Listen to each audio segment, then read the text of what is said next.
Thank you all for being here, first of all. Yes. And I'll just To say... you guys. Exactly. I'll say on your behalf that you're lucky to have our favorite lady Thank you. in the business. Thank you, George. It's So, a pleasure to be here with well, you. And I'm glad you could and take all the of time. you guys, and to be here at Drapers.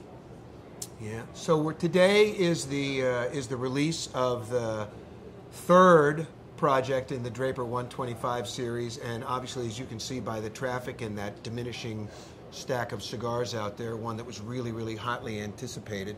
So, actually, before we talk about the stuff you and I want to talk about, let's talk about that cigar for a minute. Okay. Because it's your dad's blend, right? Yes, it It's is. a Don Carlos blend. It's so funny how it's easy now to define, sort of this excellent smoke by just saying it's a Don Carlos It's a Don blend, Carlos. You know, right? it's It definitely has- going to be outstanding. It's going to be smooth. Well, when our sales representative for the area, Dan and I, were visiting John and Matt last fall at Drapers, and we were talking about their 125th anniversary coming this year. And your 100. And our 100th anniversary. The company's not her. Exactly. She yes, has no idea not what- mine.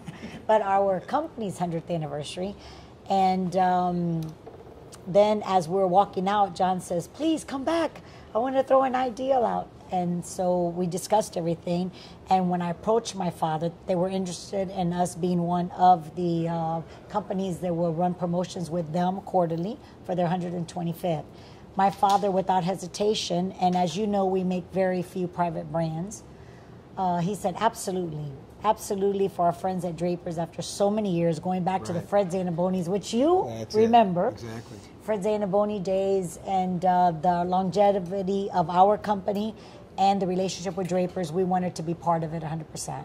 So last fall, my father started, so he had a whole year and made this blend. It is very similar to my father's palette, the Don Carlo line. It has an African Cameroon wrapper, which is my personal favorite. I love it. And it's a Dominican blend with the binder and filler. It's full. It's full, but not an overpowering smoke. So it's very, very delicate on the palate, but yet you're enjoying a lot of flavor. And it's not available for the market, just specifically for Drapers and their celebration. And it was a limited edition. And I think being at the downtown store yesterday and today, it has been a tremendous, tremendous response. Everybody's loved it. We've been selling them individually and then in boxes of 10. So it is specifically blended by my dad, and he started them and they've been aging all the way until we brought them out. And it's So- a size that's not in the No. Don Carlos line. No, it's not. You It's- know, right. So it's got, of course, the Cameroon, which is spectacular and becoming more scarce over the years. Right. But we are fortunate that we do have a lot of tobacco, even through our adversities of numerous fires throughout the 100 years. But we do have a lot of aged tobacco, and we're very fortunate in that respect, because that's another model that my dad and brother and myself have always lived by: the inventory of the tobacco. you live and die based on the age of the raw materials We most certainly do. how well it's blended and stored and aged and further. But this is Marifel Cameroon. It most certainly is. And we can go back a lot of years, George, you and I. I mean, how long have we known each other? Since we were 18?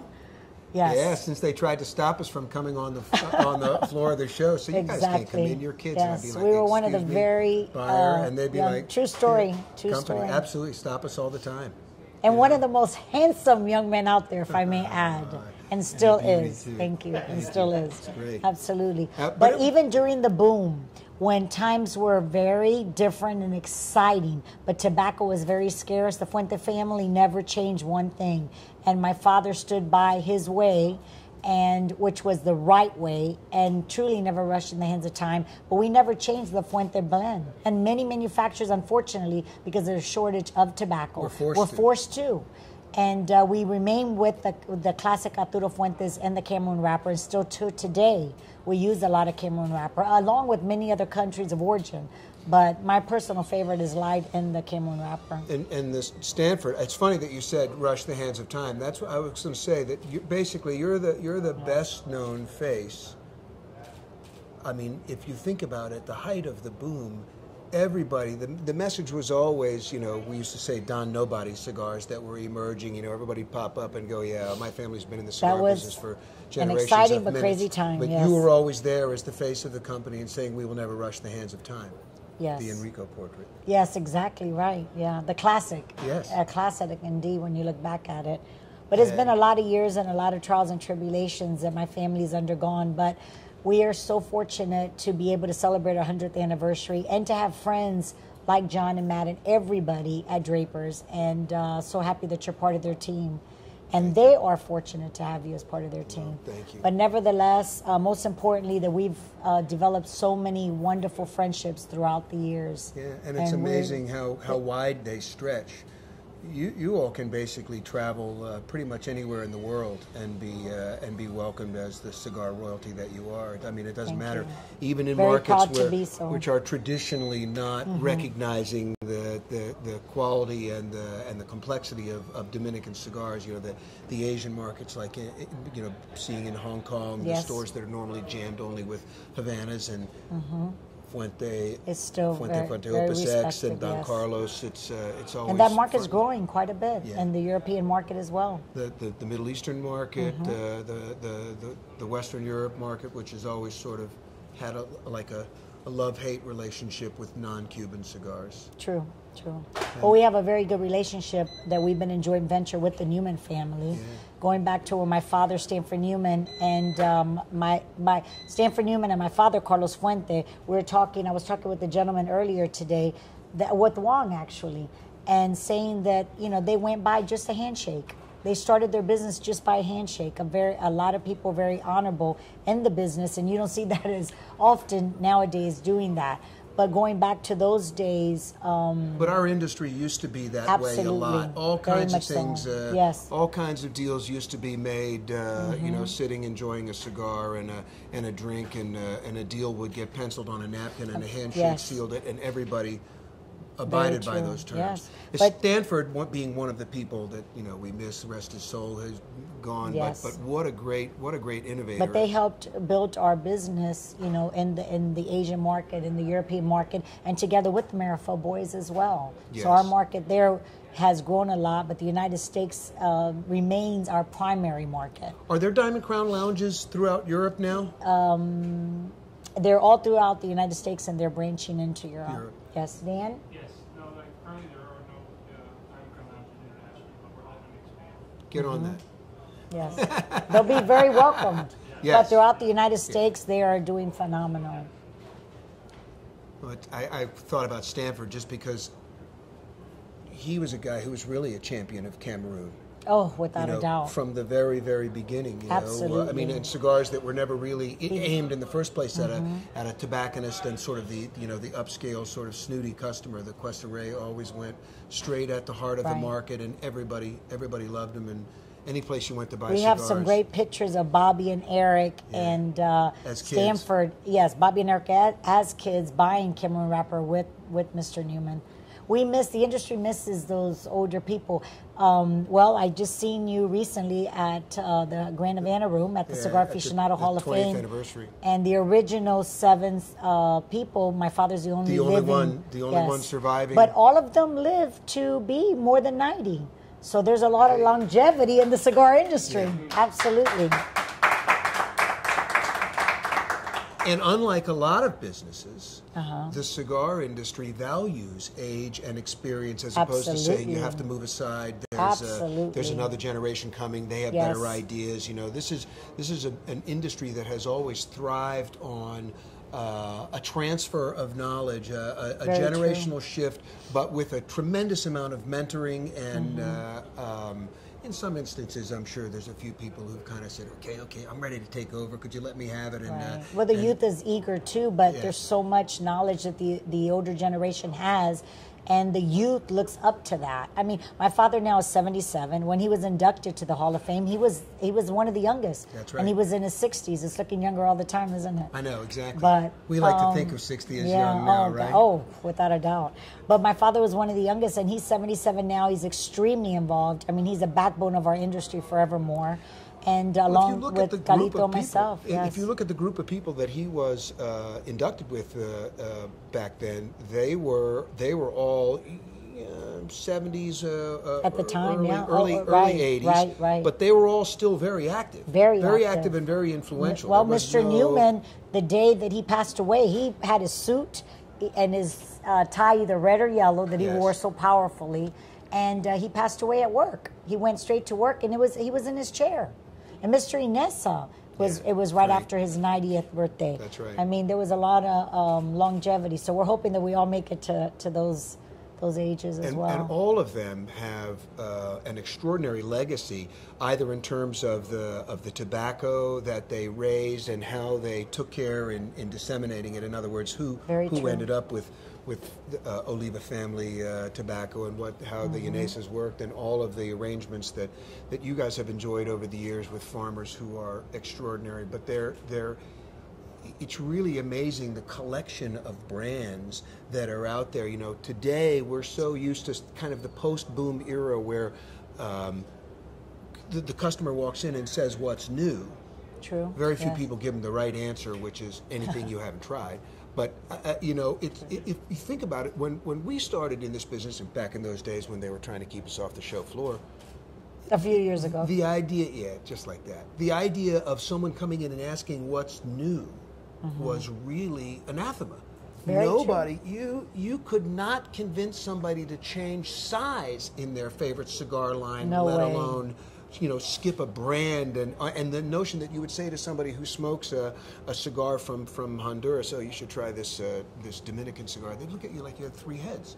And now everybody has this unbelievable. You know, most guys have basically a menu of cigars that they enjoy and that they want to smoke.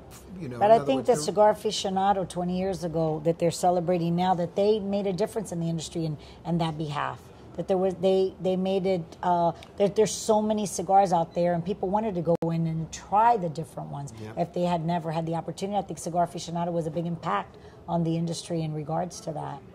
But also in spurring the anchors of the business to you know, hold fast and not be like the posers, if you will, who were coming in saying, "Well, you know, we do this or we make that," leaving it to them to stay making the things that were the pillars of the industry and the anchors of every walk-in humidor. You know, the real estate was always the same. You had, you know, five or six things that everything else was in reflection of, and it's amazing how.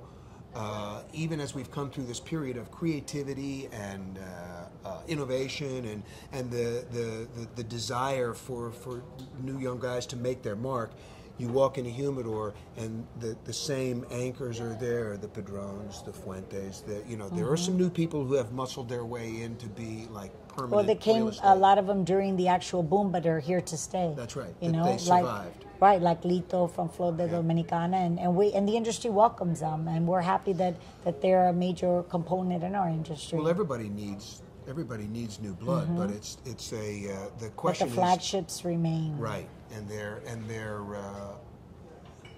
in a way they got pressured to adapt some. You know, in other words, to respond to. If you think about it, when we launched Cigar Aficionado. And the first issue of the magazine, the size, because remember in the beginning, every issue was always, but every issue in the beginning, every issue only focused on one size. And our first was Robusto. And in the United States market, people were like, "Robusto? What the hell is that?" No one, because as far as they were concerned, it was Rothschilds. You know, that was the size that they associated with that, and that just changed. And as the magazine sort of marched forward and the market embraced it and grew up around it, sizes have really grown. Taken a lot. Absolutely. There's not only is there a return to a day when it's all going back to the Cubans. Right. You know, I mean, going back to like for an example, our Hemingways. Yes. No one in the United States ever made it the perfecto shape, manufactured it, and we were the first ones that brought it into the market, and many have followed. But it's all going back to the traditional beliefs and the ways of Cuba, Yeah, the old school. The old school. Actually, a lot of which were. which is our heritage, and we're very, very proud They of were that. the Spanish, the Spanish sizes, the Spanish factory sizes, all the little perfectos and the things that grew up over the years. But Hemingway, really, it's funny that you say it that way, because Hemingway was kind of the bellwether for a change, and It was, and you yeah. guys sort of rose up, and We I remember in did. the late '80s, people were just mad for it, and And bless still his heart, are. Robbie convinced your dad and you to do the Ashton Cabinet series, which were Right. essentially shadow versions of the Hemingway Hemingways, sizes right. with this beautiful Connecticut shade And grown they've done wrapper, very, very well. and continued to be one of the sort Another of, extension of our family too, the Levine family. that's right. Absolutely. Yeah, but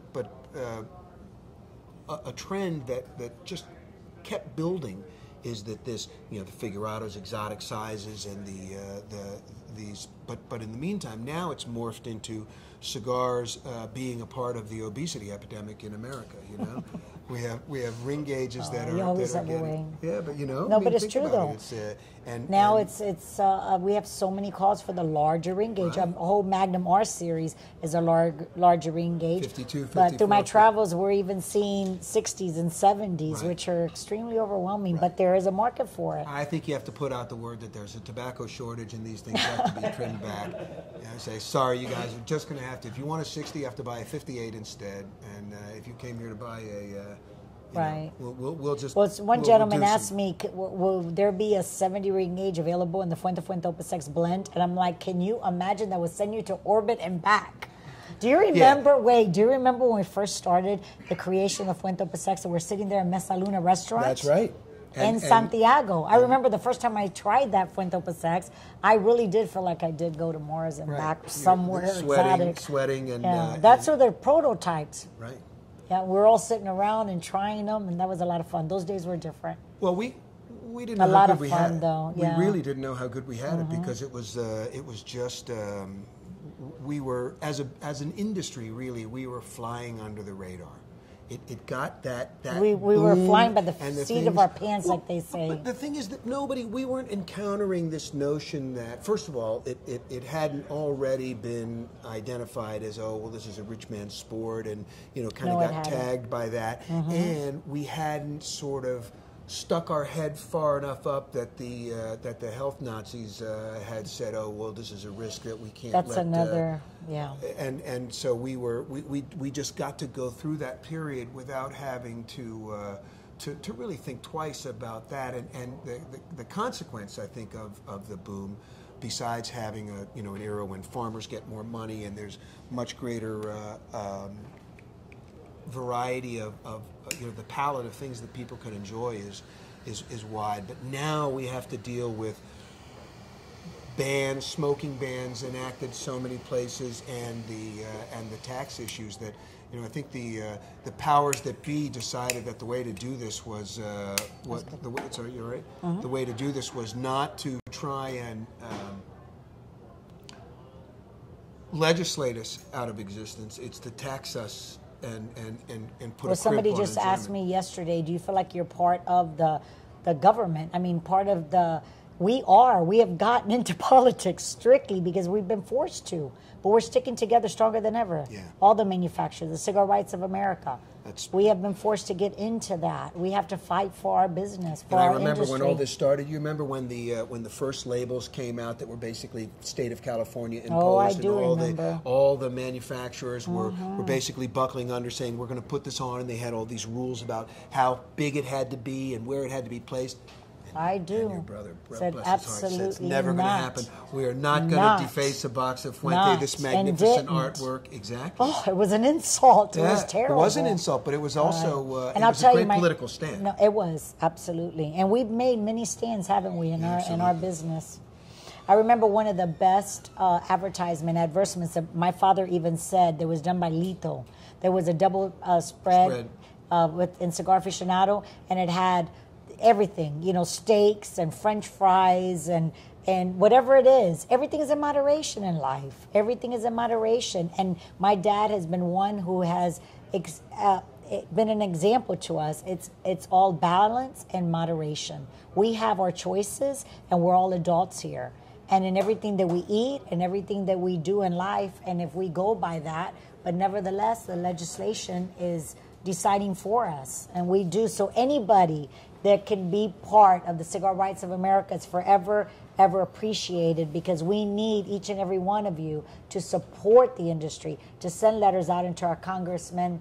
And it's vital. It's vital so that all of you can continue to enjoy what you're doing right now. And the Cigar Rights of America, the important thing to realize about that is that it's really a consumer organization. It is. That the industry has always had a few trade associations that were theoretically responsible for working on our behalf, and some of them I think tended to wander off the reservation when it came to keeping our interests at heart. But alone amongst all of these groups, Cigar Rights stands as the one that's absolutely squarely protecting and advocating for the consumer, and by extension also for the retailers. Absolutely. You know, whose business depends on the consumers being able to. Very, very, very important. And so, you know, they're doing a phenomenal job. They are. They are. Go online and sign up and be active, support, and follow the prompts so that you each and every letter makes a difference. You need to let your elected representatives know that you know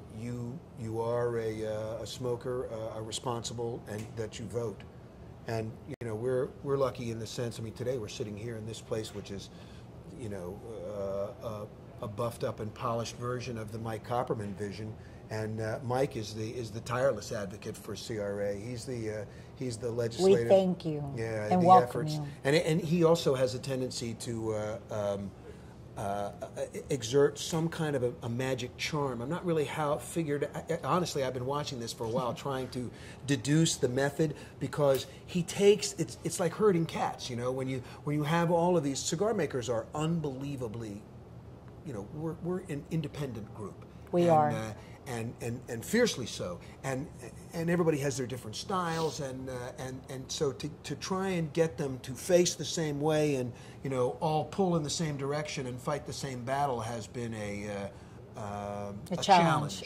Yes, and I some agree. people are up to it and others aren't. Some people just kind of throw their hands up. Well, I'll and tell say, you, I wish that when we're traveling throughout the United States and we do different dinners and events, that I had an ambassador from Cigar Rights of America. In many opportunities I do, but it would be such a plus to have somebody there, even though we really do strong advocates and we try to talk about it, but to have somebody there that's part of it, they can explain to the consumers, and they can have, you know, sign up today and so forth. It would be priceless for us. Yeah, we look for at all it, of us. We try and put that message out every time we Everywhere, have people every time that gathering, we because can. it's the most important. And you know, if you're already understanding it and you're already involved, maybe it gets a little bit old hat, but the urgency of the situation that confronts us is that we need to recruit everybody, and so you should always do it yourselves. And it's not an exaggeration to say that supporting CRA is probably the single most important step that you can take so that you'll be able to meet in a place like this and enjoy a cigar. Forget about whether or not you can smoke a cigar walking down the street or even sometimes in your own home, because a lot of those things have already gone away. You know, people live in condos, and you know, you can't smoke in those, and if you know, even if you're out on your balcony trying to light up, somebody's going to be yelling at you. Meantime, there's a guy beneath you with his, you know, grill going. We don't even want to go there. And creating, right. And so everywhere you go, you encounter this infringement of your rights.